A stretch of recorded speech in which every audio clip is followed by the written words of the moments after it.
हम सब लोगों को एक चीज तो अच्छे से पता है कि solar panel over the period of time damage होने लगते हैं और धीरे धीरे अपनी एफिशिएंसी को खोने लगते हैं। वैसे तो कंपनी इन पे परफॉर्मेंस वारंटी देती है 25 साल की, मगर कई बारी सोलर पैनल उम्र से पहले ही बुढ़े हो जाते हैं। तो अगर आप लोग भी समय रहते ये चीज जान लो, कहीं आपकी रूफटॉप पे लगा हुआ सोलर पैनल भी तो उम्र से पहले बुढ़ा नहीं हो रहा, तो आप लोग उसे वारंटी में क्लेम करके नया सोलर पैनल ले सकते हो। तो आखिर क्या है ये साइंस जिनसे हमें पता लगने वाला है कि ये सोलर पैनल अपनी उम्र से पहले डैमेज हो रहा है? तो आज की इस वीडियो में मैं आपको देने वाला हूं 3 ऐसे साइंस जिनसे आप भी इजीली जान सकते हो अपने सोलर पैनल के बारे में और जल्दी से जल्दी बिना देरी करे हुए उसकी वारंटी को क्लेम कर सकते हो कंपनी में। मैं हमेशा से इस तरीके का इंटरेस्टिंग कंटेंट आप सब लोगों के लिए बनाता रहता हूं और कोशिश करता हूं कि भविष्य में भी ऐसा ही इंटरेस्टिंग कंटेंट आप लोगों के लिए लाता रहूंगा। मगर उससे पहले दोस्तों, आपने अगर सब्सक्राइब नहीं किया है ल्यूमन सिटी को अभी तक, तो अभी के अभी करो। फिर हम शुरू करते हैं ये सुपर इंटरेस्टिंग वीडियो। तो जो 3 पॉइंट्स आज जिन पे हम बात करने वाले हैं, उनमें सबसे पहला पॉइंट आता है माइनर फ्रैक्चर। तो दोस्तों, फ्रैक्चर केवल हड्डी में ही नहीं होता, सोलर सेल पे भी हो जाता है।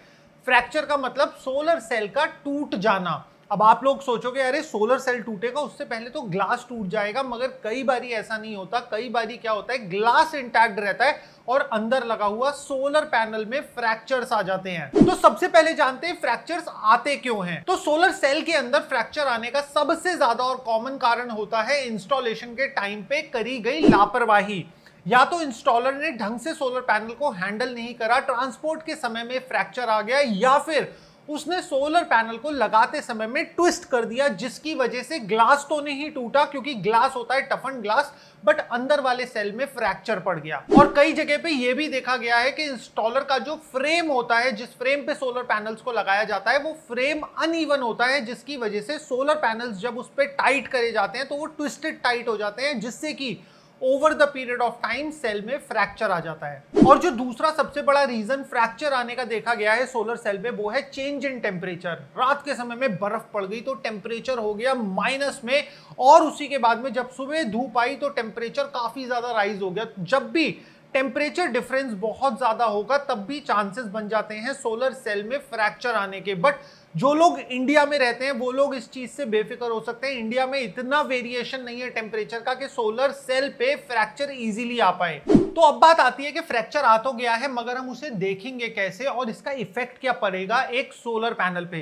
तो सबसे पहली चीज है, मोस्ट ऑफ द टाइम अगर फ्रैक्चर ज्यादा बड़ा है तो वह विजिबली आपको अपनी नेकेड आई से भी दिख जाएगा सोलर पैनल पे। और इसी के साथ साथ कंपनीज में इलेक्ट्रोल्यूमिनेसेंस टेस्टिंग होती है। इसके अंदर क्या होता है, सोलर सेल के अंदर इलेक्ट्रिसिटी पास कराई जाती है और सोलर सेल भी ग्लो करता है इंफ्रारेड रोशनी, और फिर इस रोशनी को कैमरा से कैप्चर कर लिया जाता है, जिससे कि पता लग जाता है कि कहां पे सेल टूटा हुआ है, क्योंकि टूटा हुआ जो सेल होगा वो ग्लो नहीं करेगा। मगर क्या आपको ये वाली बात पता थी कि जो सोलर सेल इलेक्ट्रिसिटी देने के लिए बना है, अगर हम उसे वापस इलेक्ट्रिसिटी देंगे तो वो ग्लो कर सकता है? अगर आपको पता थी तो मुझे कमेंट सेक्शन में लिख के जरूर बताना। तो ये जो इलेक्ट्रोल्यूमिनेसेंस टेस्टिंग होती है, ज्यादातर सोलर पैनल मैन्युफैक्चरिंग प्लांट्स में लगाई जाती है, जिससे पहले कि पीछे की ईवीई शीट को पेस्ट करा जाए, उससे पहले सोलर सेल्स की स्कैनिंग करी जाती है और ईवीई शीट को लगाने के बाद, पूरी पेस्टिंग करने के बाद, फिर से स्कैनिंग करी जाती है कहीं कोई सेल टूट तो नहीं गया, क्वालिटी मेंटेन करने के। अब बात करते हैं दोस्तों दूसरी डिग्रेडेशन की, जो कि सोलर पैनल्स में देखी जाती है। वो होता है बैक शीट का डिग्रेड हो जाना।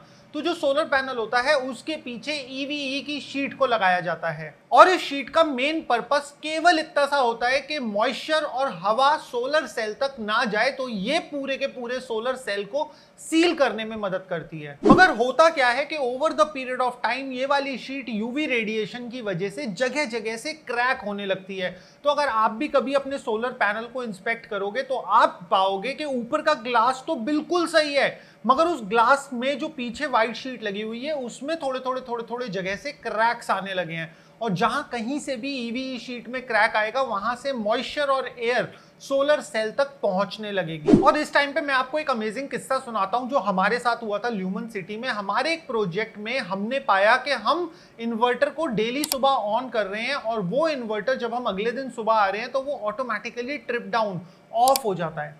बहुत ढूंढा, हमारा काफी टाइम वेस्ट किया कि आखिर इसका चक्कर क्या है। हमने इन्वर्टर कंपनी से भी कंसल्ट करा और ना जाने कितनी रिसर्च करी इस चीज पे, मगर फाइनल एक रिजल्ट निकल के आया कि हमारा जो सोलर पैनल हमने जिस इंस्टॉलर का यूज करा था, उस सोलर पैनल के बैक ईवीई शीट के अंदर क्रैक्स आ गए थे। अब ये ईवीई शीट का क्रैक और इन्वर्टर के ऑफ होने में आपको भी कनेक्शन नहीं समझ में आ रहा होगा, तो मैं आपको समझाता हूं।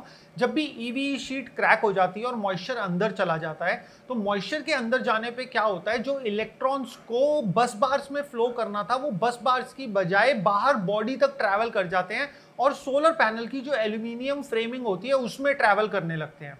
और एल्यूमिनियम की जो फ्रेमिंग होती है वो आपकी पूरे के पूरे स्ट्रक्चर से कनेक्टेड होती है, और वो वाले जो इलेक्ट्रॉन्स होते हैं, वो एक मेजर चंक ऑफ इलेक्ट्रॉन्स आपका अर्थिंग में फ्लो करने लगता है। और यही एक मेजर रीजन होता था हमारे इन्वर्टर के शटडाउन यानी कि बंद हो जाने का। और कभी भी अगर इन्वर्टर बंद हो जाएगा तो आप लोगों को भी पता है कि ऑन ग्रिड सिस्टम में इन्वर्टर का बंद हो जाना कितना बड़ा पावर लॉस क्रिएट कर सकता है। तो इस तरीके की दिक्कत आपको ना आए, तो आप भी इस चीज का खास करके ध्यान रखो। तो यहाँ पे ईवीई शीट में क्रैक्स के साथ साथ आपको और किस चीज का ध्यान रखना है। कई बार क्या होता है, ईवीई शीट फेड आउट होने लगती है, पीली पड़ने लगती है।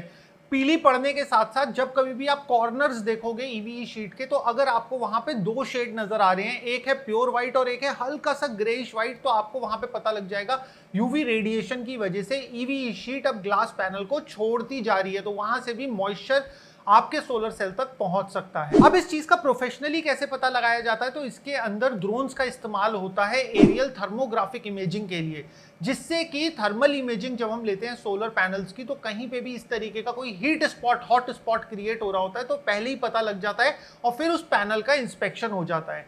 मगर अगर आपका एक छोटा सिस्टम है तो आप विजुअली भी इस चीज का इंस्पेक्शन कर सकते हो। आपको कुछ पॉइंट्स का ध्यान देना है, पीछे वाली शीट में क्रैक आ रहे हो अगर, और उसी के साथ साथ पीछे वाली शीट की पेस्टिंग अगर जगह जगह से निकल रही हो, और तीसरी चीज क्या है कि अगर आपकी पीछे वाली शीट पीली पड़ रही है या फिर चॉक आउट हो रही है, तो वो भी एक रीजन है आपका सोलर पैनल जल्दी खराब हो सकता है। और इसी वजह से आजकल के ज्यादातर मैन्युफैक्चरर्स क्या कर रहे हैं, वो आगे भी और पीछे भी दोनों साइड ग्लास के पैनल बना रहे हैं, जिससे कि ये जो ईवी शीट की डिग्रेडेशन की प्रॉब्लम है इससे बचा जा सके। अब बात करते हैं दोस्तों तीसरे और एक मोस्ट इंपॉर्टेंट पॉइंट की, वो है बस बार्स का डिग्रेडेशन।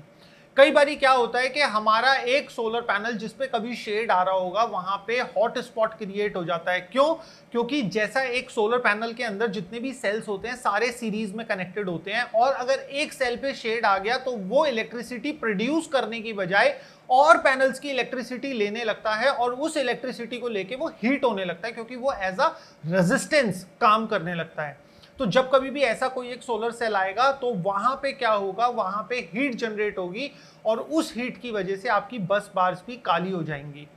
इसके अलावा बस बार कब काली होती है, जब मॉइस्चर अंदर चला गया तो बस बार के जो जॉइंट्स होते हैं, सोल्डरिंग जहां पे बस बार की करी हुई होती है, वहां पे स्पार्किंग होने लगती है या फिर वहां पे शॉर्टिंग होने लगती है, जिसकी वजह से उस पॉइंट से बस बार काली होने लगती है। तो आपको भी अगर कभी अपने सोलर पैनल में बस बार का रंग कहीं से फेडेड दिखे, या फिर कहीं से कोरोजन का निशान दिखे, या फिर कहीं से बस बार काली दिखे, तो आपको इस चीज को वारंटी क्लेम में भेजना चाहिए।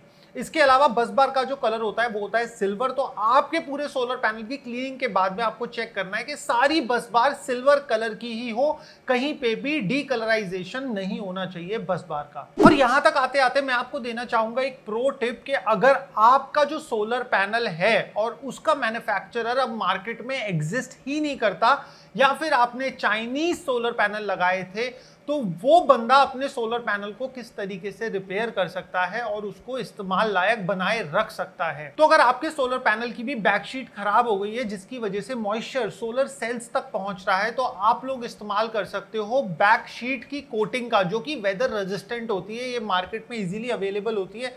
तो ये चीज आप सोलर पैनल के बैक साइड में इस चीज की कोटिंग कर सकते हो, जिससे कि फॉर द टाइम बीइंग आपका मॉइस्चर सोलर सेल्स तक पहुंचना रुक जाएगा।